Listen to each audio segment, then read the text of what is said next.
Cristo, hermano, paz de Cristo, que la gracia, la misericordia y el amor de nuestro Señor Jesucristo estén en tu vida, en tu casa, en tu familia y en todo lo que te rodea. Que la bendita, gloriosa y perfecta paz de nuestro Señor Jesús esté en tu casa. Gracias, Dios, por permitirnos en esta noche continuar con nuestras devocionales para poder entrar en nuestro tiempo de oración.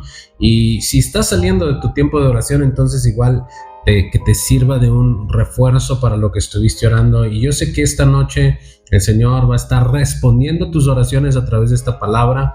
Para muchos de ustedes han estado con una necesidad y el Señor nos ha dado una idea, una palabra que tenemos que transmitir y queremos enseñar. Son detalles muy simples que a veces pasan por alto o pasamos por alto porque asumimos que todo en la escritura está prácticamente libre. Recuerda que la escritura tiene varios niveles en los que tenemos que entrar nosotros. El más básico pues es el nivel en donde leemos y lo que está ahí es tal cual, es decir, no hay más. Pero en realidad la palabra de Dios hay capa sobre capa de información, capa sobre capa de bendición, capa sobre capa de conocimiento también. La segunda fase de la escritura o de leer la escritura entra cuando tú le empiezas a hacer exégesis, cuando tú le empiezas a hacer preguntas a la escritura, empiezas a ver quién habló, dónde habló, por qué habló, a quién se lo dijo, cuándo lo dijo, etcétera, etcétera. Ese tipo de situaciones donde muchas veces ni siquiera sabemos quién estaba hablando. A veces tomamos frases y palabras de la escritura que tienen un contexto muy específico y después las aplicamos en otras áreas donde no tienen nada que ver. Y muchas de esa situación ocurre porque el pueblo del Señor muchas veces tiene una parte del conocimiento, pero no el todo. Tiene una base del conocimiento, pero casi siempre de oídas. Por ejemplo, he escuchado mucho una frase, yo creo que todos una frase como que, no sé, que ni la hoja de un árbol cae sin que Dios lo quiera así o sin la voluntad de Dios o algo por el estilo. La verdad es que esa es una frase que se encuentra en una historieta o en un libro que es la historia de Don Quijote de la Mancha. Y ese señor es el que dice en alguno de sus capítulos, creo que en el capítulo 8, por ahí anda diciendo en una de las frases que suelta, él dice que ni la hoja del árbol cae sin la voluntad de Dios. Y es cierto que hay unas frases o unas alusiones en la Biblia que son similares, pero no dicen eso. Por ejemplo, hay gente que asevera que eso dice la escritura. Hay gente que dice que la Biblia dice, ayúdate que yo te ayudaré. Y hay gente que dice que el que madruga Dios lo ayuda. Y todo eso es, como le llaman, conocimiento o sabiduría populares. Son dichos, son frases que a lo mejor son ciertas y que son parte de la cultura de la gente que las dice, pero no están necesariamente grabadas en la escritura. Y lo que sí está en la escritura muchas veces lo estamos ignorando, lo estamos dejando pasar. El siguiente nivel de la escritura es un nivel donde yo tengo que ya hacer una revisión de los significados, de las frases, de las ideas, ya más gramaticalmente hablando, más metafóricamente hablando, llegar a los niveles donde, por ejemplo, Pablo predicaba mucho usando este nivel, y obviamente el de la revelación, que es el cuarto nivel, pero usaba mucho la alegoría, usaba mucho la metáfora, y él utilizaba, por ejemplo, él decía que así como Cristo amó la iglesia, así también Abraham, ¿no? Estaba con Sara, y también así como Abraham y Agar tuvieron hijos, así también hubo una parte de la ¿cómo le podemos decir? De la descendencia en lo espiritual, ¿no? Del pueblo, que se fue por otro rumbo, que no era necesariamente el hijo esperado por Dios. Y bueno, hay una serie de cosas. Ahí podemos notar el uso del cordero, por ejemplo, cuando en el Génesis Dios tapa la vergüenza de Adán y Eva con unas hojas, ellos estaban tapando su vergüenza con unas hojas de higuera, y Dios viene y les pone pieles encima. Él, obviamente, para obtener esas pieles tuvo que haber sacrificado algunos animalitos, y esa es la forma en la que él empezó a cubrir al hombre, ¿no? Tuvo que haber un derramamiento de sangre, y eso lo notamos después en la escritura. Bueno, hay una serie de cosas ahí, y nada más lo quiero mencionar, no es la gran cosa. Sin embargo, hay situaciones en las que nosotros vamos a encontrar detalles que son como muy distintos o muy normales, no están dentro de no muy normales, no están dentro de la normalidad, y vamos a tener que estudiarlos a cabalidad, vamos a tener que meternos a profundidad, a escuchar, a escudriñar, a buscar, a leer, a entender, etcétera, etcétera. ¿Qué es lo que hizo Daniel cuando recibió la profecía, cuando recibió el mensaje a través del ángel Gabriel? Pues se dispuso a aprender, a entender y a comprender, y se humilló, se puso en ayuno, se puso en oración, se puso a descansar todo su cuerpo y orientarlo hacia la presencia de Dios, orientarlo hacia la gracia de Dios, orientarlo hacia la presencia, la gracia, el conocimiento y la bendición de Dios, entendiendo que solamente Dios podía darle un norte, un verdadero destino a lo que estaba ocurriendo con las situaciones que él tenía, digamos, de preguntas, etcétera, etcétera. Y quiero llevarte con este tema en el día de hoy. ¿De quién tomas tú tu nombre? Lo quiero repetir, ¿de quién tomas tú tu nombre? Y quiero hablar un poquito de la condición que nos genera el tener un nombre en la vida, en el día a día. ¿Qué tiene un nombre? Esta es una pregunta que hacen algunos filósofos, algunas personas que les gusta pensar, preguntan, ¿qué tiene un nombre? Porque muchas veces damos en cuenta que los nombres llevan como una suerte de esencia de lo que una persona es. Un nombre no es, fíjate bien, no es más que una designación arbitraria dada por alguien que no entiende tu verdadera identidad. Es decir, tus padres, tu madre, tu papá son los que te ponen nombre, ellos lo hacen arbitrariamente. Es cierto. Sin embargo, cuando ellos colocan un nombre, esa esencia del nombre generalmente queda atada a ti. Esa no es la forma, fíjate bien, en la que la Escritura lo utiliza los nombres. Cuando en la Escritura se usan nombres, en la Biblia todos los nombres tienen una cierta medida de significado y nos dicen algo acerca de la persona. Generalmente cuando alguien más te pone el nombre, cuando tu papá te pone el nombre, cuando tu mamá te pone el nombre, a lo mejor no está pensando en tu esencia, pero muchas veces sí. Yo, por ejemplo, conozco personas que dicen, es que yo le voy a poner a mi hijo fulanito porque esto significa tal cosa, y etcétera, etcétera. Y generalmente como que tendemos a colocar esa gracia en la persona a través del nombre. Obviamente hay ciertos nombres que algunos de nosotros jamás le pondríamos a nuestros hijos. Yo jamás le pondría a mis hijos o a mi hija Dolores, ¿verdad? Eso es un nombre que yo no pondría. Por ejemplo, a mi hija yo le puse Elamsi, que significa sacado de Dios, y Jimena, que significa la que escucha.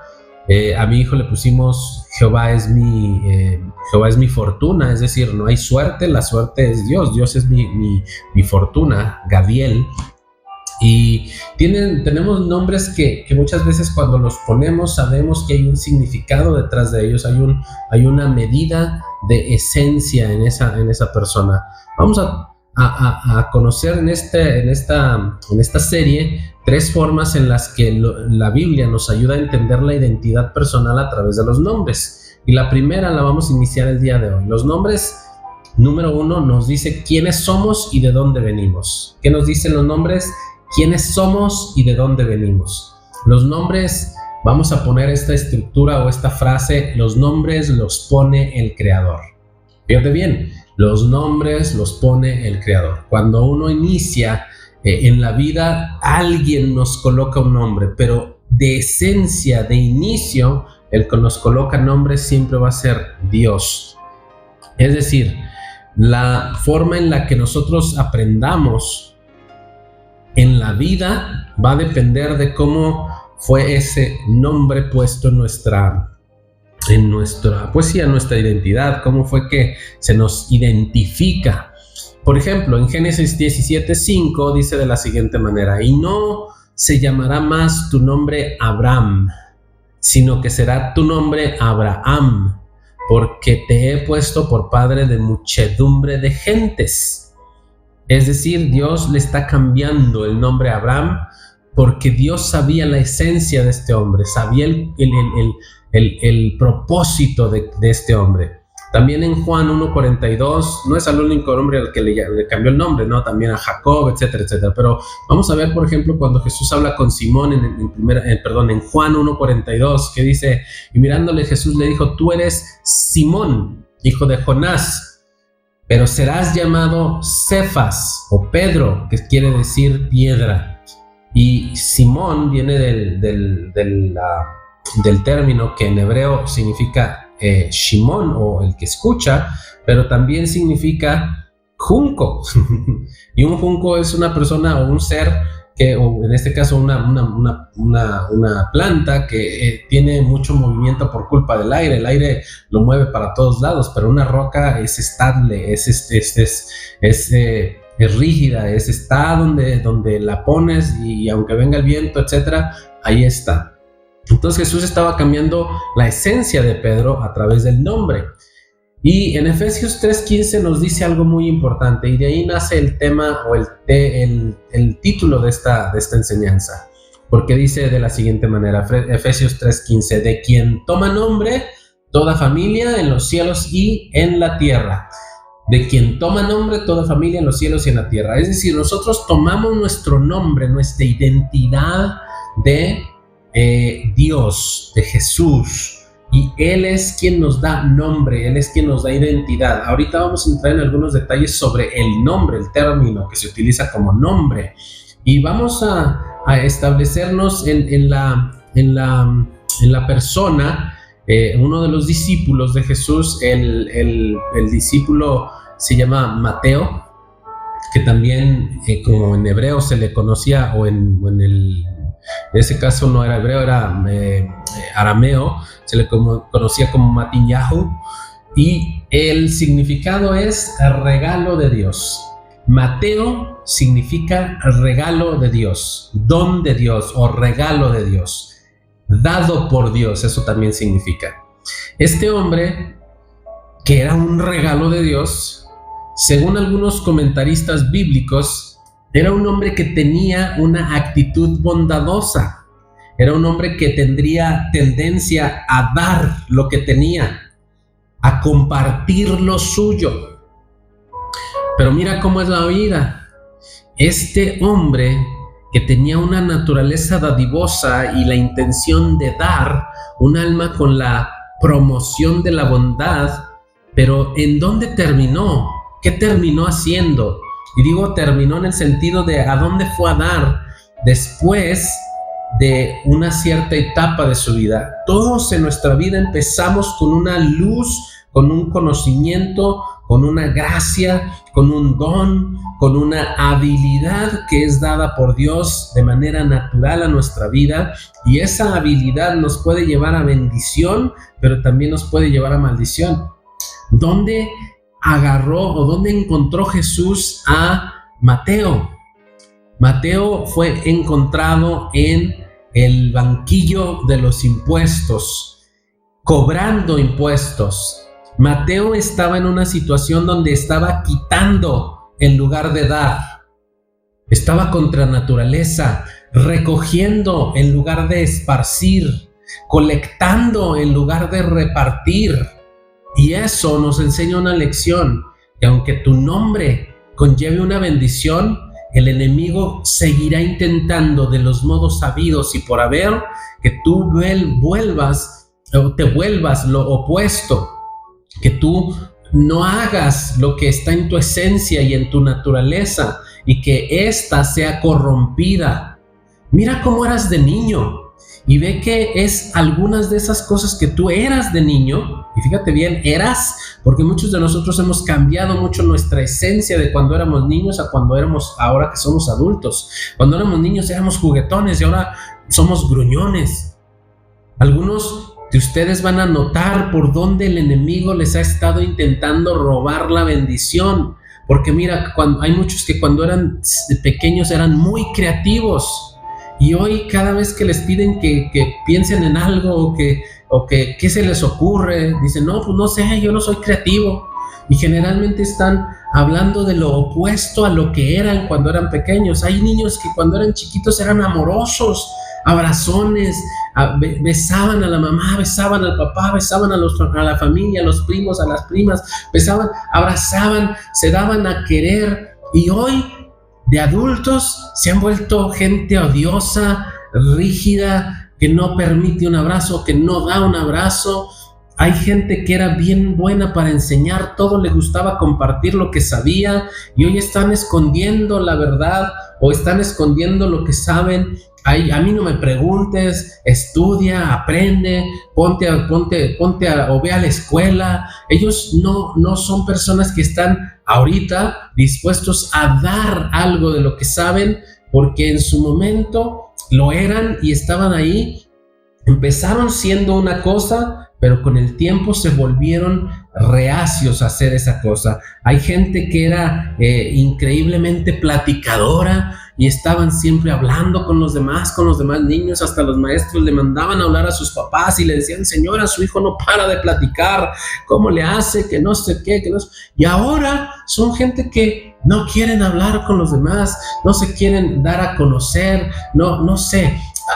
La esencia del humano ha estado siendo atacada por el enemigo para robar la gracia que hay en ti. Yo quiero que tú veas las cosas que para ti han sido naturales o habían sido naturales hasta cierta etapa de tu vida y que en un momento dado, por enseñanzas, por prohibiciones, por situaciones que tú dices, pues es que ya crecí, ya entendí, pero la verdad es que estás dejando fuera tu naturaleza. Mira, este hombre empezó siendo una dádiva por sí mismo, en sí mismo él era una dádiva, él era una persona que daba, que promovía el dar, que ayudaba, que yo me imagino que cuando él empezó a ganar dinero, él decía, yo esto lo voy a apartar para mi mamá, y después decía, esto lo voy a ayudar a mi vecino, o esto lo voy a hacer así, pero entre más practica lo que no es de acuerdo a su naturaleza, es decir, quitarle a los demás los suyos, colectar el dinero, estar quitando todo el tiempo, quitando en lugar de dando. Este hombre se acostumbró a ser tan opuesto a su naturaleza. Este hombre empezó siendo una dádiva, terminó volviéndose una de las cosas más despreciables en su tiempo, un recolector de impuestos, alguien que ya no hacía honor a su naturaleza dada por Dios, a su esencia, a lo que Dios había declarado de él. El nombre es identidad, es la esencia. Mira, cuando Jesús lo rescata y le dice, sígueme, ¿qué es lo primero que hace? Fíjate bien cómo inmediatamente la naturaleza, lo verdadero, lo esencial de Mateo empieza a salir. Hace un banquete y empieza a activar ese don. Comienzas a activar ese don que tienes cuando tienes el encuentro con Jesús. Cuando Jesús se acerca y lo llama, hermano, está en proceso de regenerar su naturaleza. Empieza el proceso de restauración de su don. Empieza el proceso de recapacitación o de capacitación de su pasión. Empieza a actuar en la capacidad de esa pasión. No sé cuándo y no sé cuánto te ha robado el diablo de tu esencia. No sé cuánta de tu esencia te haya quitado el enemigo, cuánta de tu naturaleza con la que Dios te envió a este mundo. Pero lo que sí sé es que hoy Jesús te dice, levántate y sígueme, ven conmigo, porque ese es el momento en que la gracia de Jesús comienza a cubrir tus fallas. Ese es el momento cuando tú dices, Señor, te sigo, voy detrás de ti. Ese es el momento en el que el don de Dios empieza a cubrir tus fallas. La gracia y la misericordia de Dios empiezan a cubrir tus fallas. Cuando yo empiezo a dar lo que tengo que dar, a hacer lo que tengo que ser y a hacer lo que tengo que ser, el Señor se va a encargar de mis fallas. Permite que esta noche Dios te comience a dar una unción nueva de tu nombre, una capacitación nueva por tu nombre, por lo que tú eres, por tu esencia. Mira, la palabra nombre en griego, y con esto voy cerrando, el nombre o la palabra nombre en griego, el término nombre es onoma y significa autoridad y poder. Es decir, que cuando tú estás hablando del nombre, estás hablando de una autoridad y de un poder. Cuando el diablo viene a robarte como robó a Mateo, de su nombre, de su autoridad y de su poder, Mateo empezó a quitar en lugar de dar. Mateo empezó a arrebatar en lugar de proveer. Significa entonces, hermano, que también cuando el nombre, fíjate bien, la palabra nombre tiene una derivación o una variante que es onomazo, que es más como un verbo. Y el verbo significa ser asignado o ser profesante. Es decir, que estamos hablando de una asignación y de una profesión. Cuando hablamos del nombre, hablamos de autoridad y poder, pero también hablamos de una asignación dada por Dios, de una profesión que viene de parte de Dios. Entonces tu nombre es tu esencia y tu naturaleza, pero también es tu poder y tu autoridad.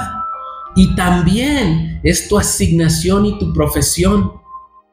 Entonces, no dejes, hermano, que el enemigo robe tu nombre, tu autoridad, tu asignación, tu poder, tu profesión, ni tu esencia, porque eso es tu nombre. Cuando vas detrás de Jesús y dices, yo soy del nombre, cuando tú eres hijo de Dios, entonces empiezas a tomar nombre de parte de Cristo y tomas el nombre de Dios como parte de lo tuyo, de tu esencia. Y si Jesús es Salvador, y si Jesús es proveedor, y si Jesús es sanador, entonces tú empiezas a adquirir la gracia de ese nombre, la bendición de ese nombre, la esencia de ese nombre. Invoca el nombre de Jesucristo sobre tu vida y empieza a revivir lo que Dios te ha dado. Y usa tu nombre a tu favor, usa tu esencia a tu favor. No estoy hablando nada más de tu nombre, el que aparece en el acta de nacimiento. Estoy hablando del nombre que te puso Dios, que te puso en el vientre de tu madre, el nombre que Dios puso. Por ejemplo, mira, Samuel fue un hombre que tenía un nombre puesto por Dios, aunque su mamá lo llamó Samuel.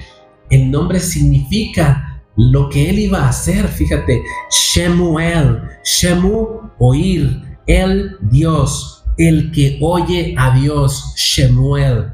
Entonces él está escuchando a Dios, y cuando lo está escuchando al principio ni siquiera sabía que era Dios. Pero no quiero entrar ahí todavía, eso te lo voy a dejar para la siguiente parte de esta serie.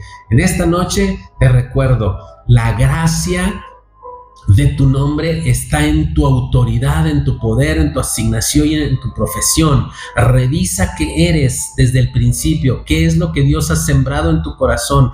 Revisa lo que Dios ha dado como esencia dentro de ti. Hay hermanos que se van a reconocer como ayudadores, como gente proveedora, como gente que ayuda, que genera un apoyo. Hay gente que va a estar, dices que a mí siempre me da cosa estar viendo gente enferma y tengo que hacer algo.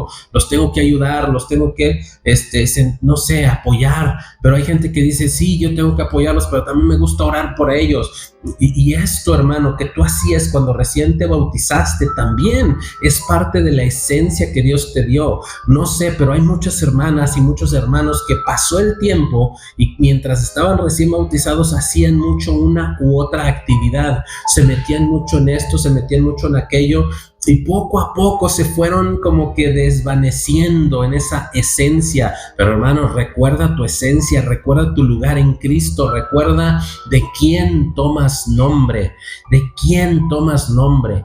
Yo tomo mi nombre de la gracia de Dios, yo tomo mi nombre, por ejemplo, mi nombre es Obed, un siervo por amor. Eso significa Obed, un esclavo, pero no cualquier esclavo, es un esclavo por amor. Entonces, cuando uno decide esclavizarse o servir por amor, yo sé que cuando yo hago esto de servir, sé que estoy haciendo lo que a Dios le agrada que yo haga, es parte de mi esencia. Y cuando no lo he hecho, porque yo en un momento estuve trabajando demasiado en lo secular, y ya llegó un momento en el que a mí todo me servían.